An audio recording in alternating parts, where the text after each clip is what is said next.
आर्हत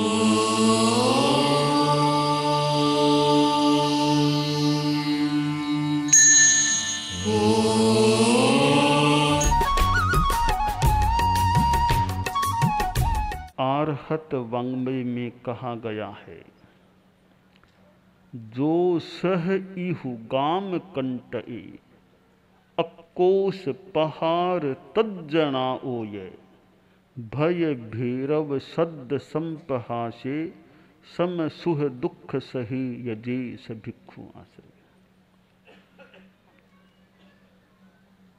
एक साधु के लिए सहन करने की साधना अभ्यसनीय होती है। साधु के सामने प्रतिकूल परिस्थितियां आ सकती हैं और कभी साधु का तिरस्कार हो सकता है, कोई आक्रोश कर सकता है और कोई प्रहार भी करने का प्रयास कर सकता है। ऐसी स्थिति में भी साधु शांत रह सके और कई बार भयोत्पादक स्थितियां भी सामने आ सकती हैं। ऐसा अट्टहास, ऐसा कोई दिव्य शक्ति द्वारा किया जाने वाला शब्द, उनको भी साधु बिना भय खाए, बिना डरे सहन कर सके और सुख दुख की स्थितियां आ जाएं, उनमें सम रह सके। यह साधु की, भिक्षु की साधना होती है। शास्त्र में कहा गया, पुढ़वी समो मुनि हविज्जा। मुनि को पृथ्वी के समान होना चाहिए। सहन करने में पृथ्वी को उदाहृत किया गया है। संस्कृत व्याकरण का अध्ययन रखने वाले जान सकते हैं कि सर्व और सह से जो एक शब्द बनता है, सह धातु से सर्व शब्द है, सर्वम सहो मुनि और सर्वम सहा पृथ्वी। मुनि सर्वम सह, सब कुछ सहन करने वाला होता है, होना चाहिए, और पृथ्वी भी सब कुछ सहन करने वाली होती है। पृथ्वी पर कोई थूके, कोई खोद ले तो पृथ्वी कितनी शांत रहती है।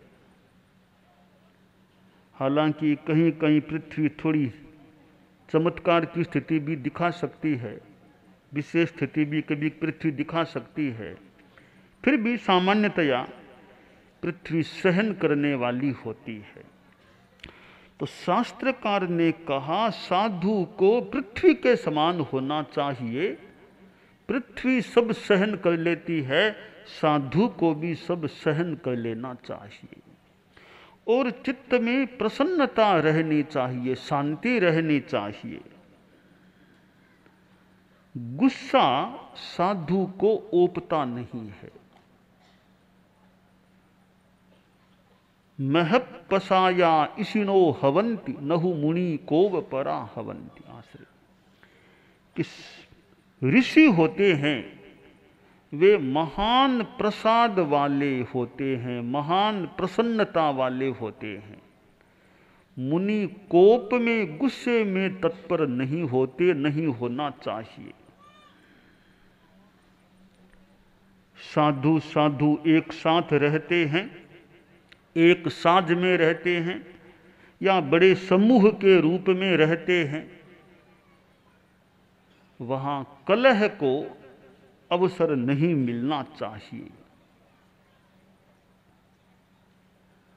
पुराने कलह को, उपशांत कलह को उदीरित करने का प्रयास नहीं करना चाहिए। पुरानी बातों को उठा उठा करके गड़े मुर्दों को खोदना नहीं चाहिए। व्यर्थ पुरानी बातों को कह कह करके कलह को, जो उपशांत हो चुका, उदीरित नहीं करना चाहिए।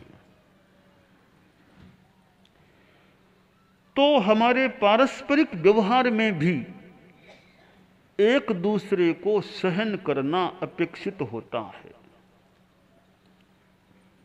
और तो क्या, बड़ों को भी सहन करना चाहिए। मैं भूल न करूं तो गुरुदेव तुलसी ने फरमाया था एक बार कि मुझे जितना सहन करना पड़ता है उतना तो कोई साधुओं को भी सहन करना नहीं पड़ता। अर्थात कभी कभी बड़ों को विशेष सहन करना वैसी स्थिति आ सकती है। फिर अहंकार नहीं, बड़प्पन नहीं, वो थोड़ा झुकना होता है, मौका औचित्य होता है। तो आचार्य श्री रायचंद जी स्वामी के साथ और क्या हुआ? आचार्य श्री रायचंद जी स्वामी के सामने कुछ स्थितियां भी आई थी। मुनि अमीचंद जी जैसे संत से भी पाला पड़ा था, योग बना था, और कैसी कुछ कठिन स्थिति आ गई थी। और एक बार तो कोई साध्वियों की स्थिति बन गई थी। आचार्य थे ऋषिराज महाराज, और आचार्य तो कभी उलाहना भी दे देते हैं, संतों को भी उलाहना दे सकते हैं, तो कभी साध्वियों को भी उलाहना दे सकते हैं, और श्रावकों को भी कभी उलाहना दे सकते हैं। क्योंकि आचार्य अनुशास्ता है, ऋषिराज तो अनुशास्ता थे, तो अनुशास्ता है, गुरु है, वे तो कभी कान खींच सकते हैं। संतों के तो कान हाथ से भी कभी मानो पकड़ लें, भले वात्सल्य से पकड़ने वाले पकड़ सकते हैं, पर साध्वियों को वैसे तो कुछ उलाहना तो शब्दों से तो दे सकते हैं, और शब्दों से वात्सल्य भी बरसा सकते हैं। तो एक बार आचार्य श्री रायचंद जी स्वामी ने किसी साध्वी को डांट दिया, उलाहना फरमा दिया, और उलाहने में कोई शब्द ऐसा फरमा दिया कि वो साध्वी ने पकड़ लिया, और उस शब्द को लेकर वह साध्वी आकृष्ट हो गई कि ऐसा शब्द कैसे फरमाया। इतना ही नहीं, और साध्वियों को अपने साथ कर लिया। कुल 14 साध्वियां एक हो गई कि हम 14 ही साध्वियां तेरा संग को ही छोड़ देंगी। 14 साध्वियों का एक गुट सा हो गया, संग छोड़ने की तैयारी। अब ऋषिराज महाराज के सामने यह स्थिति आई कि वो उलाहना दिया गया था, वो शब्द उस कारण से वो साध्वियों का एक समूह बन गया है संग छोड़ने के लिए। आचार्य श्री स्वयं साध्वियों के ठिकाने पधारे, और भी कि मेरे शब्द का आशय समझे बिना दूसरा ऐसा कोई अर्थ लगा करके क्यों कोई ऐसे उत्पथ में जाने का प्रयास करे। साध्वियों से बात की, उनको समझाया, और बिगड़ती स्थिति को बचा लिया। अर्थात आचार्य श्री यह कह देते कि मुझे क्या मतलब, मैं क्यों जाऊं साध्वियों के ठिकाने, उनसे वो आए बात करनी हो तो। आचार्य श्री स्वयं साध्वियों के ठिकाने पधारे। तो अर्थात बड़ों को भी कहीं कहीं वो किसी रूप में सहना होता है, और यूं समझें सहन करने वाले बड़े बनते हैं, सहन करने वाले बड़े बनते हैं। यह ठीक है, द्रव्य क्षेत्र काल भाव औचित्य अनुचित्य का विवेचन करना आवश्यक होता है। हर कहीं झुकना भी नहीं चाहिए, तो हर कहीं बात पर अड़े भी नहीं रहना चाहिए, वह सारा इसीलिए कहा गया आचार्य द्रव्य क्षेत्र काल भाव के ज्ञाता हो। तो ऋषिराज महाराज का यह प्रसंग है, और यूं ऋषिराज महाराज की उदारता भी देखें, बख्शीश कर देते, तुम्हें यह बख्शीश, तुम्हें यह बख्शीश, यह बख्शीश, कड़ाई भी तो बख्शीश भी कर देते। युवाचार्य श्री जीतमल जी स्वामी ने कहा, गुरुदेव आप तो बख्शीशें कराते जा रहे, तुम्हें यह बख्शीश, यह बख्शीश, इतनी बख्शीशें कहीं मेरे लिए भारी न पड़ जाए भविष्य में। एकांत में निवेदन किया ऋषिराज महाराज को। रायचंद जी स्वामी गुरुदेव ने कहा, जीतमल बख्शीशें तो कईयों को मैंने कर दी है, परंतु चोटी तेरे हाथ में है, और वे चोटी का मानो मंत्र सा दे दिया, चोटी तेरे हाथ में है। अब ऋषिराज महाराज का तो महाप्रयाण हो गया। जीतमल जी स्वामी आचार्य पद पर आरूढ़ हुए और संतों के पास दो बख्शीशें थी। एक संत आ गए, छोगजी महाराज जो भी, कि जीतमल जी महाराज वो ऋषिराज महाराज की बख्शीश मुझे की हुई है, एक पट्टी स्वतंत्र बिहार के लिए। मैं बात का भाव बताने का प्रयास कर रहा हूँ। आचार्य जीतमल जी स्वामी ने कहा कि ठीक है, आपको बख्शीश है तो नागौर की पट्टी आपको दे रहा हूँ बिहार विहरण करने के लिए। वो नागौर की पट्टी उन्हें पसंद नहीं आई कि यह क्या पट्टी मुझे दे रहे हो। कहने यह पट्टी मैं नहीं लेता। ठीक, आपकी इच्छा, मेरी ओर से आपको बख्शीश है पट्टी की, मेरी ओर से मैं दे रहा हूँ, आप बख्शीश की आप उपयोग करो, नागौर की पट्टी आप ले लो। कहने यह मैं नहीं लेता। ठीक, आपकी इच्छा, नहीं लो तो। थोड़ी देर बाद फिर वो मुनि जी आए कि आचार्य श्री ठीक है, वो नागौर की पट्टी मुझे मंजूर है। आपने कहा राई का भाव गया, अब नहीं मिलेगी पट्टी कोई भी। पहले आपने अस्वीकार, अब कोई पट्टी नहीं मिलेगी आपको। तो अर्थात वो चोटी तेरे हाथ में है। तो ऋषिराज महाराज की अपनी साधना,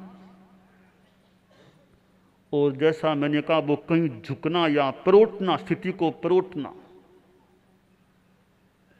आचार्य तो उलाहना दे सकते हैं कि वो अनुशासता हैं, तो हालांकि अपनी साधना का अपनी अलग विषय है, पर हमारी परंपरा में सामान्यतया आचार्य तो युवाचार्य तक को भी उलाहना दे सकते हैं।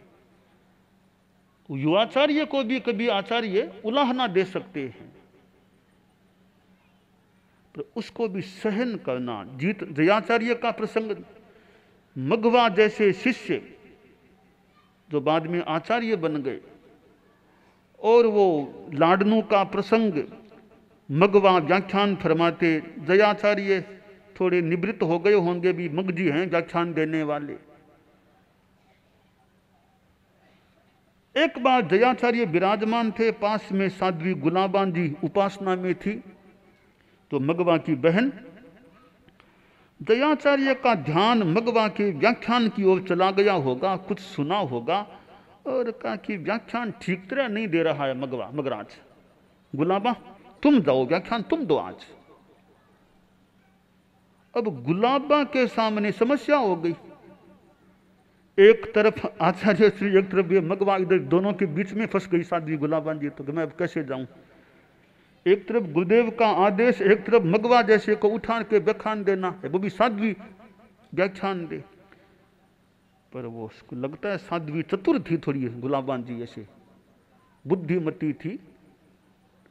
और गुलाबान जी का तो नाम है हमारे धर्म संघ में, संतों के साथ उनका नाम आया है, संत सतयुगी मोजी बेणी, संत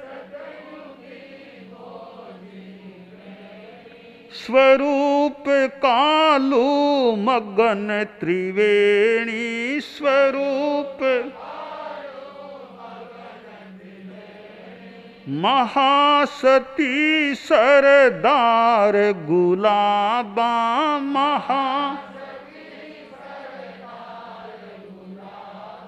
ये गण के गौरव गान रे, गतिमान रे यह तेरापन, धरा पर उतरा स्वर्ग विमान रे।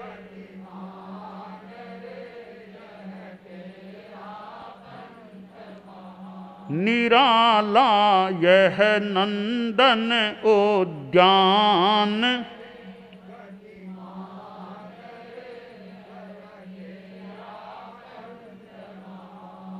तो गुलाबा जी का तो एक नाम आया गौरव के रूप में, और वे वैसे महासती बनी थी। तो गुलाबान जी ने सोचा कि अब क्या करूं, इधर गुरुदेव का आदेश, वो भी अनुल्लंघ, गुरु का आदेश अनुल्लंघनीय है, इधर मगवा जैसे को उठा करके मैं व्याख्यान दूं, यह भी ओपती सी बात नहीं लगती। गुरुदेव का आदेश भी हो रहा है। तो साध्वी जी ने विनय भाव से कहा, गुरुदेव कई दिन हो गए आपका प्रवचन हमने सुना ही नहीं, आज कृपा कर आप स्वयं पधारो, हम सब आपका व्याख्यान सुने। रास्ता निकाल लिया और दयाचार्य की कृपा पात्र शिष्या, दयाचार्य ने उनकी बात को स्वीकार भी किया, स्वयं पधार गए प्रवचन के स्थल पर। पधारे और मगवा को उलाहना कि क्या व्याख्यान देते हो ऐसे की। मगवा ने मानो उलाहने को शिरोधार्य किया। अगले रोज फिर दयाचार्य पधारे प्रवचन में और फरमाया, देखो मगवा को मैंने उलाहना दिया, किस प्रकार इन्होंने विनय भाव से सहन किया। यह मगवा से सीखने की बात है, गुरु के उलाहने को कैसे विनय भाव से शिरोधार्य करना चाहिए। तो आचार्य तो हमारी परंपरा में युवाचार्य तक को भी कभी नहीं छोड़ते, कभी उनको भी उलाहना दे देते हैं, दे सकते हैं यथा औचित्य यथा अवसर। तो यह सहन करने की बात है। तो हम चारित्रात्माओं में सहन करने की वृत्ति का, साधना का विकास होना चाहिए, विकास रहना चाहिए।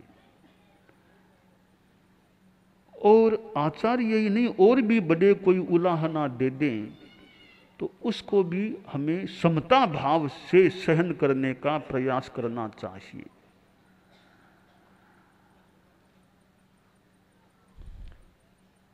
भारमल जी स्वामी जैसे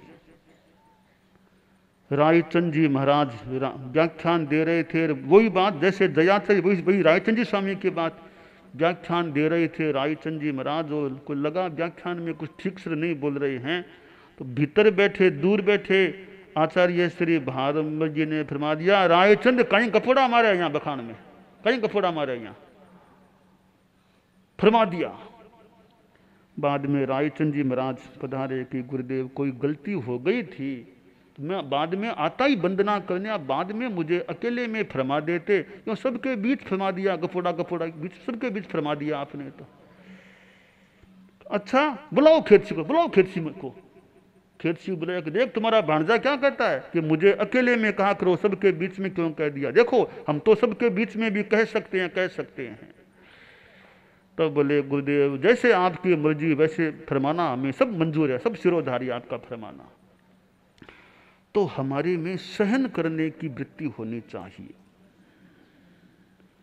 और जो आदमी सहता है वह रहता है, सहने वाला रहेगा, अच्छा रह पाएगा। सहन नहीं कर सकता अविनीत बन जाएगा। अविनीत आदमी दुखी होता है, सुविनीत आदमी सुखी होता है। तो सुविनीत साधु हो, गृहस्थ हो, सुविनीत होता है वह सुखी होता है, अविनीत दुखी होता है। तो यह सहन करने का मतलब हम असहिष्णुता को, गुस्से को जला डालें। आज यह होली का त्योहार का प्रसंग, होली में दहन की भी बात साध्वी प्रमुखा जी ने होली के संदर्भ में फरमाया। तो जलाना है, अपने कसायों को जलाने का प्रयास करें।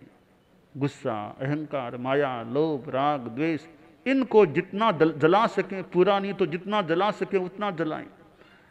इनको कम करने का प्रयास करें। और कसाय हमारा दग्ध हो जाएगा तो मानना चाहिए निर्मलता हमारी चेतना की बढ़ सकेगी। और कसाय को नहीं जला करके और कुछ जलाने का प्रयास आदमी कर ले, किसी का घर जला दे और कुछ, वो नहीं, अपनी बुराइयों को हम जलाने का प्रयास करें। तो होली से यह प्रेरणा ले ली जाए कि हम अपने कसायों को जलाने का प्रयास करें, तो कल्याण की दिशा में आगे बढ़ सकते हैं।